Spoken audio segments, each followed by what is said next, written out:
Shalom, Tatsatoya, Kapapamas Kamganakasqueo, the Tsigasun, Otsinia, Michelle First Nation, Miafona Nashoni and Nekio Squeo.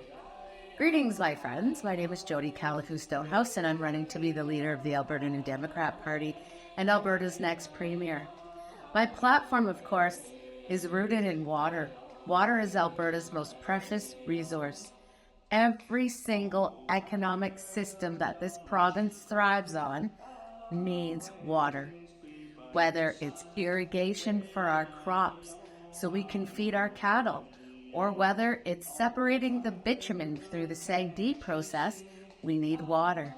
Or if it's for the hydrogen or any other one of our economic industries, we need water. And we are headed into the largest drought we have ever seen in Alberta's history. Our soil is drier than it has ever been in 105 years.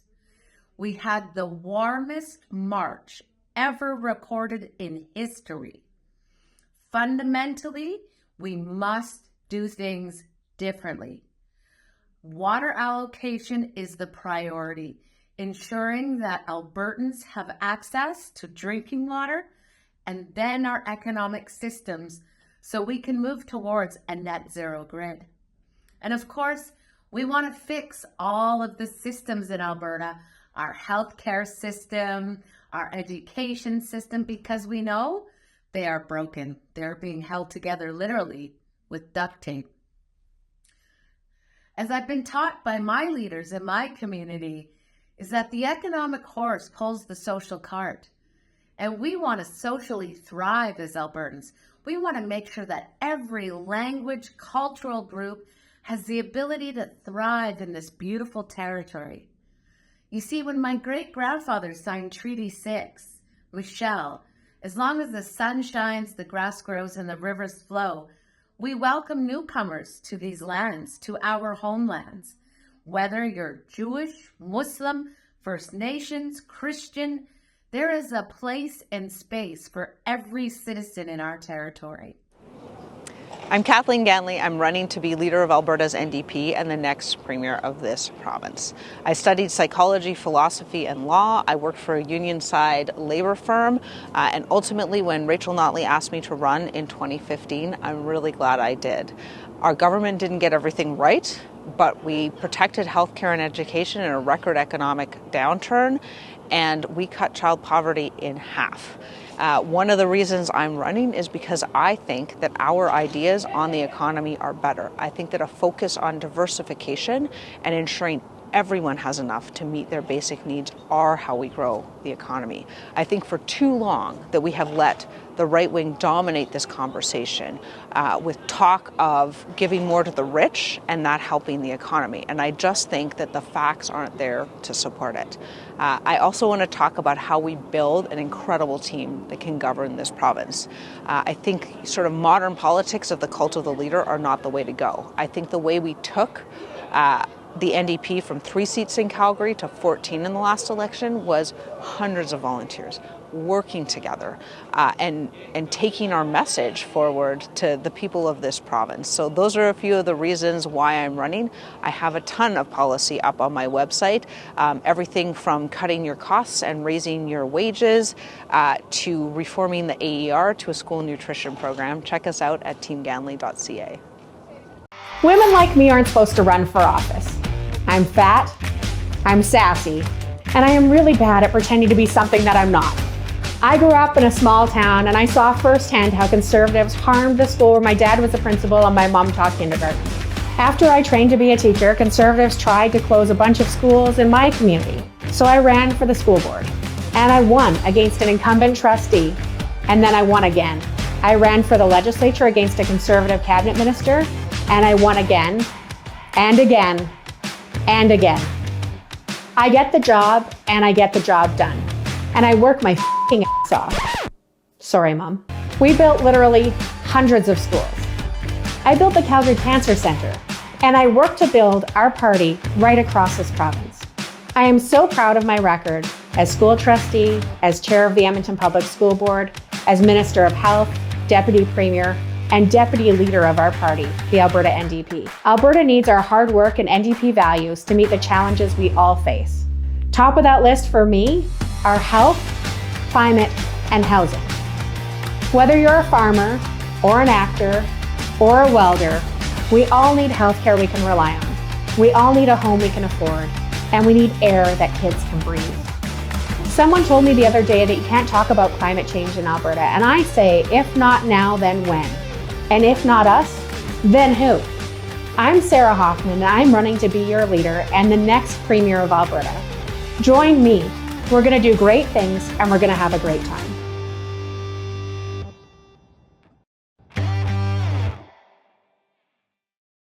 Unfortunately, we have discussed and decided not to submit a video at this time. This does not mean that Gil is insensitive to the various issues facing the Jewish community in Alberta, but rather that with only a few days to go before the membership deadline, he has chosen to focus his efforts on expanding his platform and meeting with members and potential members. While Gil has chosen to focus his platform on economic issues affecting the precarious working class in Alberta, he of course condemns any kind of discrimination or mistreatment of minority groups. Salam, shalom. I'm Naheed Nenshi, and it is my honor to be running for leader of the Alberta NDP and the next Premier of Alberta. And I'm deeply grateful for the Jewish community in giving me the chance to spend some time with you via video to talk about some clear issues that are important for all Albertans, but particularly issues that are important for the Jewish community. When I was first elected mayor so many years ago, the first Muslim mayor in the Western world, I was a little bit nervous on how I would be welcomed or brought up by the Jewish community. And I will tell you very sincerely that one of the highlights of my 11 years as mayor of Calgary was the ability to really get to know the Jewish community so much better. From that very first Hanukkah, that very first menorah lighting where Rabbi Matisoff reached into his pocket of his big black coat and gave me a purple kippah that I treasure to this day, to all the conversations we've had since then. I've been to so many brisses and bar mitzvahs and sadly too many funerals at the synagogue.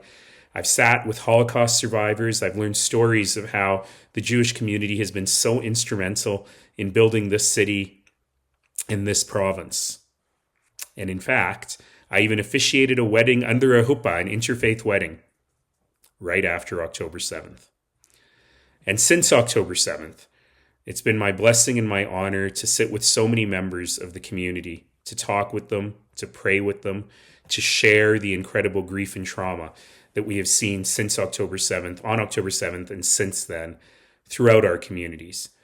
And it is my great honor to be able to talk to all of you a little bit about where I stand on many things. I think a lot of you know where I stand on most things, but here's my chance to tell you a little bit more. So first of all, let's talk generally about the state of the province and about how I find myself in this position. You know, I didn't think that I would be running for office again, and certainly not this soon. I've made a great life over the last 2.5 years, focused on helping people in Canada and around the world build community and build community service through seva, selfless service. It's been a good life, but I'm an Albertan. I grew up here. And after living and working all around the world, I chose to make my life here. And like so many of you, I'm deeply troubled. I'm deeply troubled not only by the direction of this government, but I'm deeply troubled by the direction of this province at a pivotal time in human history. We're sitting at a point in history where so many things are happening, where the world is changing so quickly, from public health and the failed lessons of the pandemic, to the mental health and addictions crisis, to the greatest level of economic insecurity and economic inequity that we've seen in Alberta in a really long time, to the changing nature of work in the economy, from AI and automation, to the need for Alberta to take its rightful role leading the world in the fight against climate change, not being a bystander of it. And perhaps most important, we are now facing yet again probably the single most important question human beings have ever faced. And that question is, how do we live together? How do we share this land with people who might be quite different from us, who might think and worship and love in different ways? And how do we build a positive future for everybody together on this land? You know, it's times like this that we need government that is smart, that is capable, that is pragmatic, that is solutions focused, that is ethical. And you can probably guess the next line. We don't have that right now. We have a government that is exactly the opposite of all of those things. A government like none I've ever seen before. A government that is fundamentally disinterested in actually governing. I've used some uncharacteristically harsh language to describe this government. I've said that they are not only incompetent, but immoral and dangerous. Someone asked me recently to add the word reckless. And I believe all of those things at a time where we need an incredibly steady hand on the wheel and a view towards the road, towards the future. We have a government that's only interested in two things, picking fights and wasting money. And so I decided earlier this year, I can't be a bystander anymore. This is not a time for bystanders. And I've got to figure out how I can help. And I've been talking to people in every corner of this province, people who've always supported the NDP, people who've never put an X next to the NDP in their lives. And we haven't been talking politics, we've been talking values. We've been talking about what we need in order to make this community better, in order to make this province better. And I've heard from so many people that they're aching for a government that delivers public services, publicly delivered, that looks after the most vulnerable, not punches down on them, that is there for a hand up at the moment when people need it the most, that stewards the economy, entrepreneurs, small business, medium business, large business, the oil and gas sector, in a way that will keep us prosperous going into the future as the world is changing. And as I've said, a province that takes its rightful place being blessed with natural and human resources and the biggest brains in the world as the example for the world on how to fight climate change and build a sustainable energy sector, not just a bystander to changes that we think we cannot control.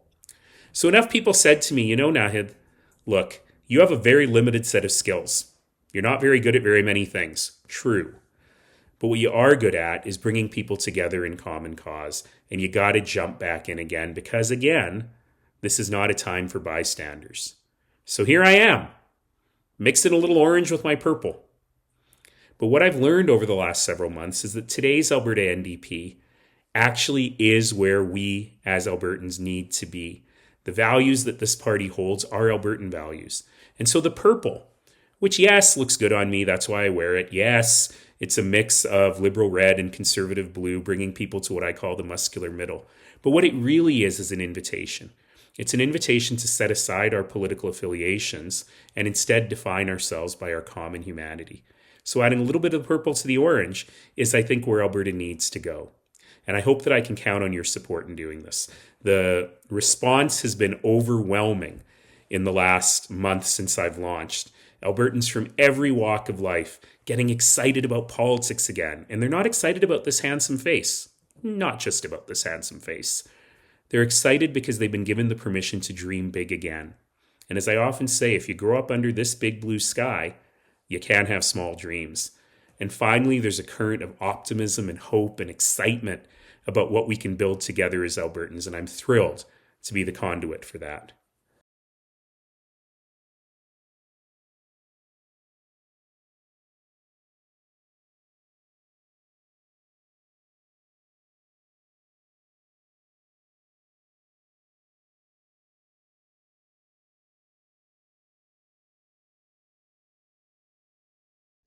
I know that genocide has impacted your people, my people, and is currently impacting people in Gaza.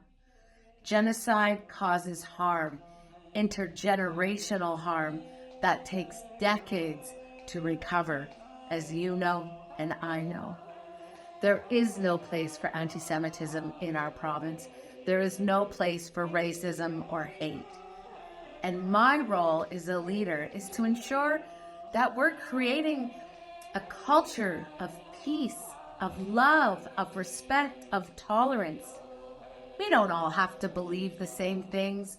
We don't all have to pray to the same God. But what's important is that there is space for every single one of us to be the beautiful human beings that we are and to contribute back to our beautiful society. The question I was asked was about combating anti-Semitism. I think this is an incredibly important question because every single person deserves to feel safe in their communities, and that isn't the world we live in right now. So I think there are a lot of solutions to this problem. I think the first is education. It's ensuring that our curriculum reflects accurate history, but also tells us how to be good citizens now and how to ensure that we aren't making people feel unsafe, how to be sure that we not only aren't engaged in anti-Semitism or racism or any other form of discrimination, but that we are actively calling it out. So the first one is education. I think the second one is strong and resilient communities. So whether we're using CFEP grants to support community centers and gathering places so that people can come together, or whether we're investing in things like potential legal assistance with claims of anti-Semitism or other forms of hate, or ensuring that we're supporting counseling for different individuals. I think that's really important. I think community-led activism is also very important. It used to be the case that the Human Rights Commission gave out grants to organizations to bring their message forward, because I believe at the end of the day, it shouldn't necessarily just be us talking about how to combat anti-Semitism, but people who have actually been subjected to it. Finally, I think that leaders do matter. I think that we need to call it out, and I will be unapologetic in calling out any form of hate, anti-Semitism, racism, homophobia, any of it. At the end of the day, I think when we work together, we can build resilient communities where people are willing to stand up and to call out that sort of behavior. Thanks so much. It is imperative that all those in elected office speak out loudly against acts of discrimination, including anti-Semitism. This is especially true for those in positions of leadership. It is shocking and deplorable that Jewish Albertans should be subjected to harassment, threats, and expressions of hate. When these happen, I will not be silent. We need to call out the perpetrators and let them know their behavior is unacceptable. It is also imperative that leaders ensure that people of all faiths feel safe in their communities. We need to be proactive in combating hatred and discrimination. This starts with our children. Education about the Holocaust should be included in the Alberta curriculum, along with programs that teach respect for diversity and promote inclusion. Legitimate criticism of government's actions is acceptable. Actively promoting hatred against individuals and groups based on their identity is not. I will always stand up for human rights and encourage my caucus and party members to do the same. Before I go any further, I should let you know that I'm filming this on Eid, on the most blessed of Muslim holidays. And on the morning of Eid, I got the chance to speak to a huge congregation of Muslim worshippers. And I said to them precisely the same things that I'm going to say to you right now, which is that I have been deeply alarmed by the rise in hate crimes, by the rise in casual bigotry, particularly by the rise in anti-Semitism, also by the rise in Islamophobia, other forms of religious bigotry that seem to be so much more common right now. And this is deeply alarming. And I'll be very frank with you. There are a number of people in politics and influence leaders who benefit from this kind of division. And their careless and reckless language has given people permission to act out in ways we haven't seen in years. We need leadership from the top, moral authority, reminding us that hate and bigotry have no home here, that we have to speak out against what we find, and in particular, the anti-Semitism that we're seeing across the community, from casual slurs to violent acts, from Jewish student groups feeling that they must meet off campus, from Jewish people feeling that they must conceal their identity. That should never happen here. And we need the moral clarity and the leadership to ensure that that does not happen and that we fight against bigotry everywhere we see it. Now, I must be frank, I'm not a member of the NDP caucus now, so perhaps I'm missing some stuff, but I'm not aware of truly anti-Semitic activity among NDP MLAs and party insiders. I do know that a number of people are calling, as many Albertans are, for peace, for ceasefire, for the release of hostages. I think these are important things to call for because we all stand to gain from peace everywhere. But I also believe that while we cannot control what is going on over there, and we feel powerless, we do have a lot of power. and the power is to control what's going on right here.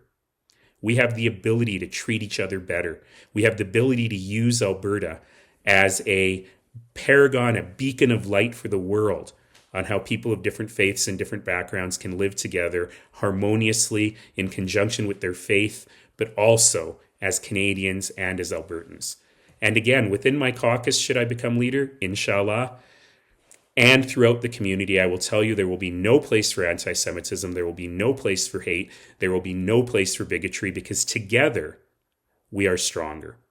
And I know sometimes that's hard to hear at times like this when people are in so much pain.